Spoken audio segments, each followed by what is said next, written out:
Hello friends, welcome to our channel Largo Education. आज इस particular video में हम बात करेंगे पार्टनरशिप फर्म के बारे में।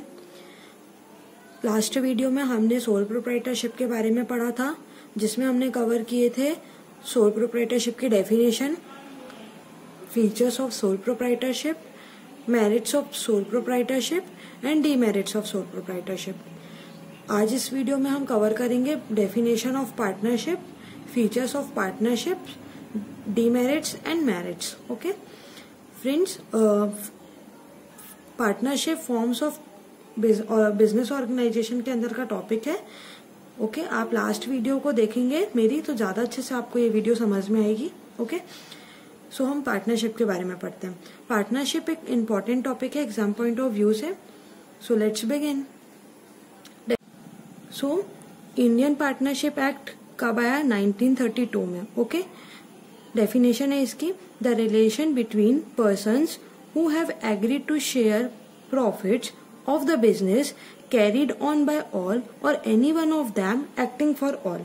ओके मतलब इसमें दो या दो से ज्यादा पर्सन्स होते हैं। ओके टू और मोर देन टू पर्सन्स होना कंपलसरी है, मिनिमम 2 मैक्सिमम 100। ओके सो 100 से ज्यादा नहीं होने चाहिए। सो सोल प्रोप्राइटरशिप में हमने देखा था कि उसमें सिंगल पर्सन ही ओनर होता है बिजनेस का, वही कंट्रोल करता है, वही प्रॉफिट एंड लॉस बियर करता है, सब कुछ उसी की रिस्पॉन्सिबिलिटीज होती है। बट पार्टनरशिप में इसमें ये कंपल्शन होता है, इसमें फर्स्टली 2 और मोर पर्सन्स होने चाहिए, एंड सेकेंड थिंग हर सारी ही चीज पार्टनर्स मिलकर शेयर करते हैं। ओके जॉइंटली बेयर करते हैं profit and loss, jointly decisions लेते हैं। ओके अभी हम आगे फीचर्स में ये सब सारे पॉइंट्स कवर करेंगे। Okay so relation between persons who have agreed to share profits. Okay ये एक ऐसा रिलेशन है पर्सन्स के बीच का जिसमें वो प्रॉफिट शेयर करते हैं of the business, carried on by all or any one of them acting for all. इस लाइन का मीनिंग ये है कि carried on by all or any one of them acting for all. इसका मतलब ये है कि अगर मतलब बिजनेस को सारे लोग मिलकर चलाते हैं। ओके लेकिन अगर इन केस कभी पर्सन, फॉर एग्जाम्पल ये पर्सन ए है, ये पर्सन बी है और ये पर्सन सी है। ओके ये बी सी, ये पहले इंडिविजुअल्स थे, इन्होंने मिलके एक पार्टनरशिप फर्म जनरेट की। ओके अब ये तीनों एक पार्टनरशिप फर्म के अंदर है।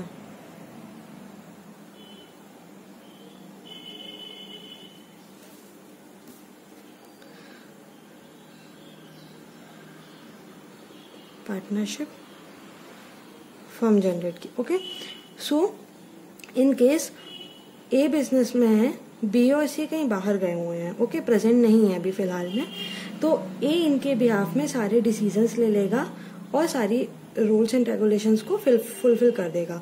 ओके सो इसमें सोल प्रोप्राइटरशिप में जो भी ओनर होता है बिजनेस का उसी को इसमें रन करना पड़ता है।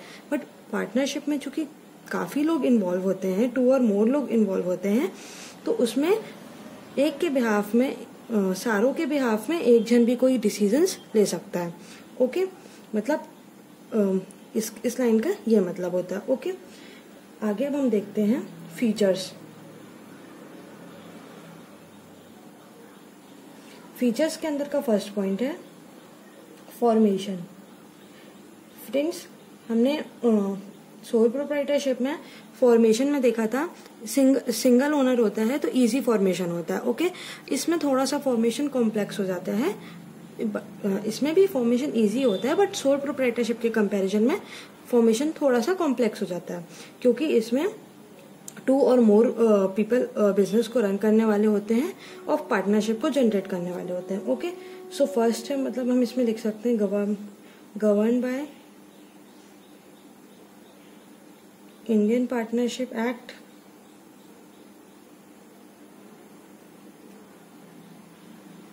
1932। और सेकेंड थिंग होती है इसमें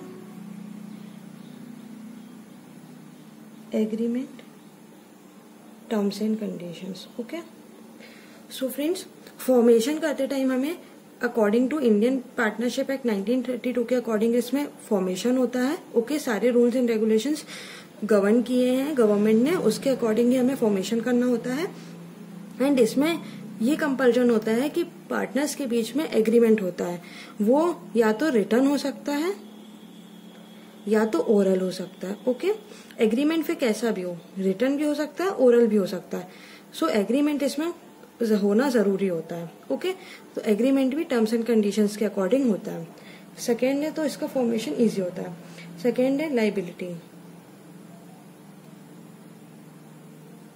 लाइबिलिटी में अनलिमिटेड लाइबिलिटी होती है फ्रेंड्स। अनलिमिटेड लाइबिलिटी कैसे? इन केस फॉर से पार्टनर्स ने पार्टनरशिप फर्म ने 10 लाख का लोन लिया है। ओके, और फिर उसको वो पे ऑफ नहीं कर पा रहे हैं, तो सारे जो पार्टनर्स होंगे वो मिलकर पे करेंगे। ओके, मतलब इसमें जॉइंटली पे करना होता है। ओके, इनकेस 10 लाख का इन लोगों ने लोन लिया है और 5 पार्टनर्स हैं, तो 2 लाख सारे ईच इंडिविजुअली पे करेंगे। सो इसमें jointly and individually. Okay, jointly कैसे हो गया?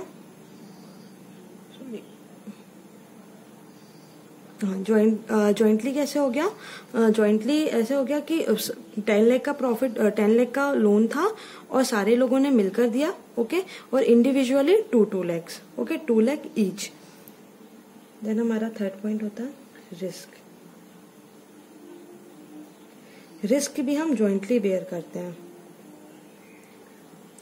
सो as this is a partnership firm, so हमें रिस्क भी जॉइंटली बेयर करना होता है। अगर हम प्रॉफिट्स जॉइंटली शेयर कर रहे हैं तो हमें रिस्क भी जॉइंटली बेयर करना होता है। ओके, कुछ भी अगर लॉस हो रहा है बिजनेस में तो वो हम सारे मिलकर पे करते हैं। कोई भी एक इंडिविजुअल अपने एसेट्स को सेल ऑफ करके नहीं पे करेगा लोन्स को। ओके, सारे लोग मिलकर ही उसे पे ऑफ करेंगे। फोर्थ है डिसीजन मेकिंग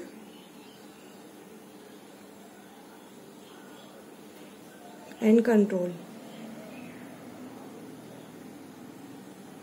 सो इसमें फर्स्ट तो रहता है joint efforts,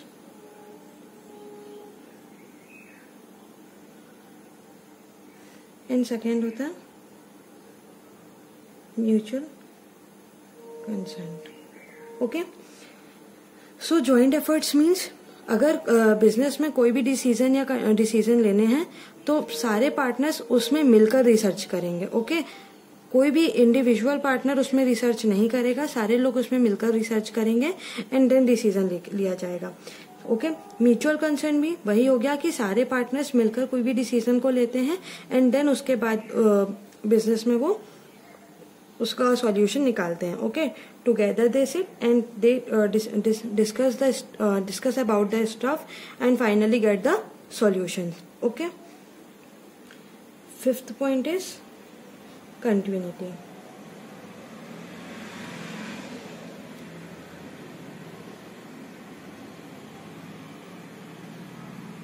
okay, continuity means इसमें क्या होता है फ्रेंड्स, लैक ऑफ कंटिन्यूटी होती है।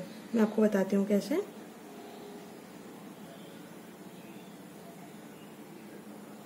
ओके,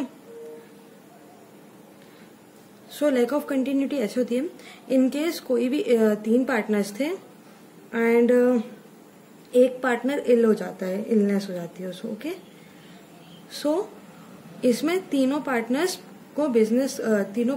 में बिजनेस को स्टॉप करना होगा, मतलब डिसॉल्व करना होगा।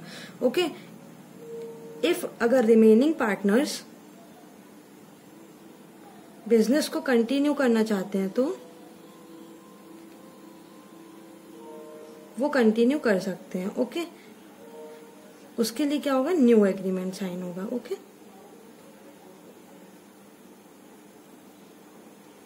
सो फ्रेंड्स लैक ऑफ कंटिन्यूटी होती है इफ अगर रिमेनिंग पार्टनर्स कंटिन्यू कर सकते हैं, अगर वो करना चाहते हैं। इन केस 3 पार्टनर्स थे, उन्होंने एक को इलनेस हो गई तो 2 पार्टनर्स बचे। अगर इफ वो बिजनेस को डिसॉल्व नहीं करना चाहते, वो फिर से बिजनेस को रन करना चाहते हैं, तो वो according to new agreements run कर सकते हैं। Okay, 7th point is members. Okay, so friends इसमें मिनिमम 2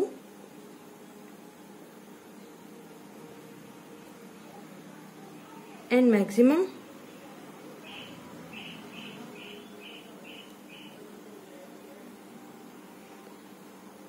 100 मेंबर्स होते हैं। ओके फ्रेंड्स, मिनिमम पहले हुआ करते थे 10 और 20 in banking and other scenario, but उसको अब इंक्रीज कर दिया है एंड लिमिट हो गई है अब 50 and 100 according to the rules and according to the acts. Okay, instead of 10 and 20 पहले लेकिन मिनिमम 2 तो कंपलसरी है। ओके, नहीं अगर सिंगल होगा तो सोल प्रोप्राइटरशिप हो जाएगा। आपके एनसीईआरटी में कहीं कहीं मतलब पुरानी एनसीईआरटीज में 10 एंड 20 है, तो आप कंफ्यूज मत होइएगा। ओके, आप अपने बिजनेस के अकॉर्डिंग उसे समझ सकते हैं। Part 8 point is mutual agency. Okay, इसमें क्या था?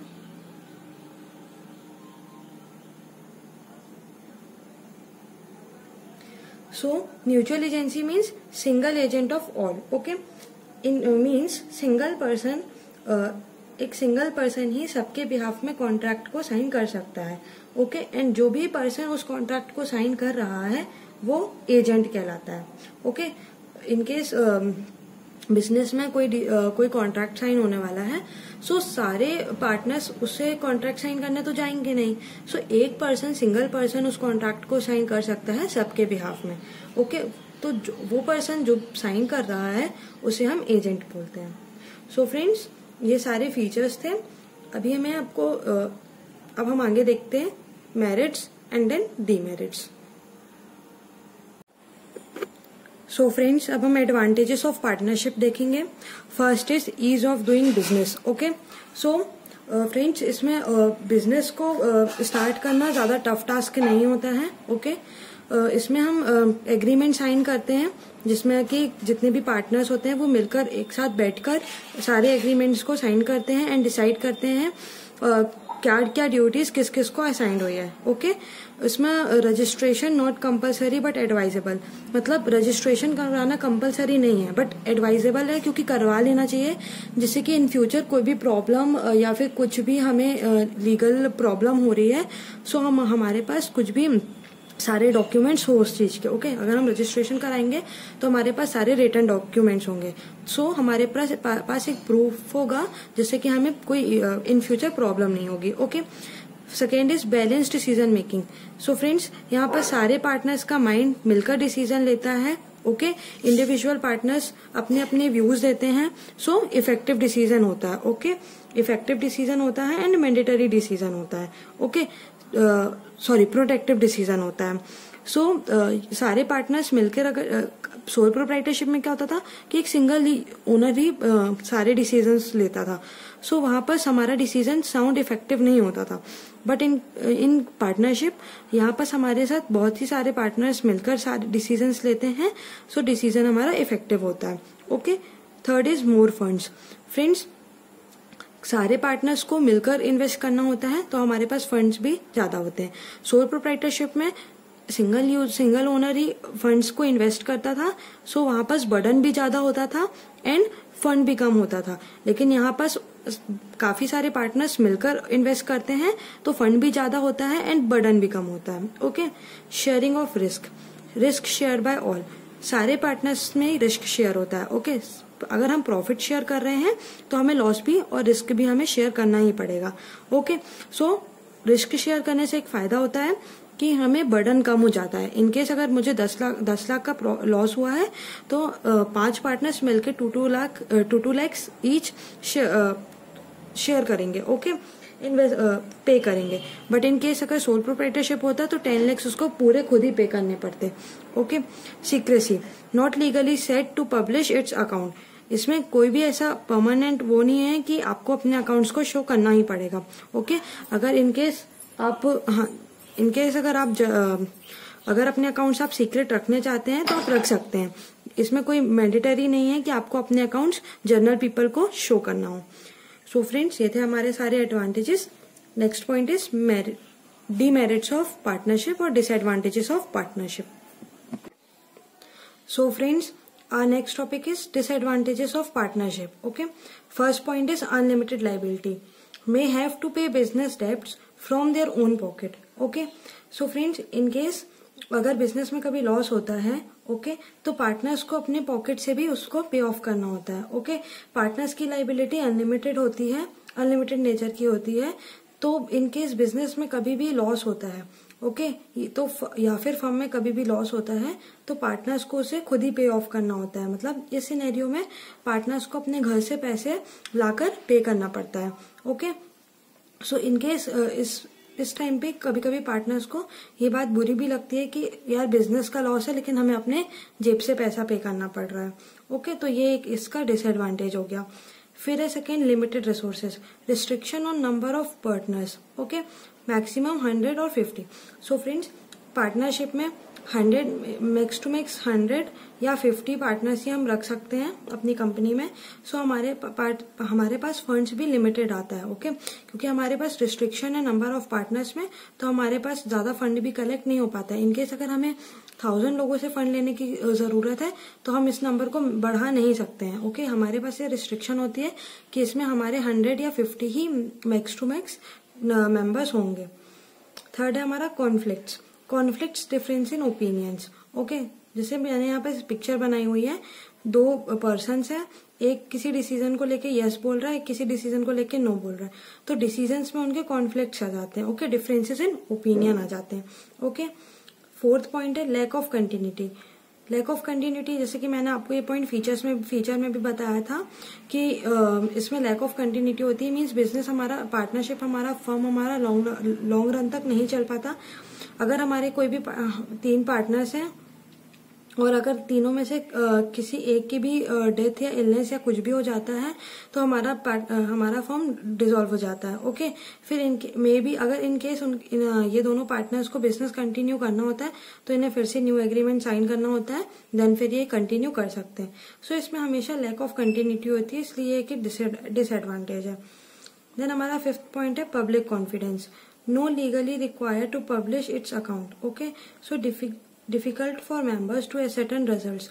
सो इसमें हम जैसे कि मैंने आपको फीचर्स में भी बताया था कि इसमें पब्लिक कॉन्फिडेंस होता है. ओके, मतलब हमें पब्लिक को भी कभी भी अपने अकाउंट्स को पब्लिश नहीं करना होता है. ओके, हमें जनरल पीपल को अपने अकाउंट्स को कभी भी शो नहीं कराना होता है. तो इस केस में कभी भी जो बिजनेस में स्टेक होल्डर्स होते हैं वो पैसे लगाने में भी डरते हैं कि हम इनके अकाउंट की कोई भी हमें इनके बिजनेस के प्रॉफिट या लॉस के बारे में पता नहीं चल पा रहा है, तो वो कई बार पैसे लगाने में भी डरते हैं. तो ये इस तरीके से हमारा एक डिसएडवांटेजेस है. सो फ्रेंड्स, इस वीडियो में मैंने आपके लिए आपका पार्टनरशिप का पूरा पार्ट कवर किया है, जिसमें मैंने आपको features, advantages, disadvantages and definition of partnership बताई है. नेक्स्ट वीडियो में हम फिर मिलेंगे. Thank you. अगर आपको मेरा वीडियो पसंद आया हो तो लाइक, सब्सक्राइब एंड शेयर करना ना भूलें.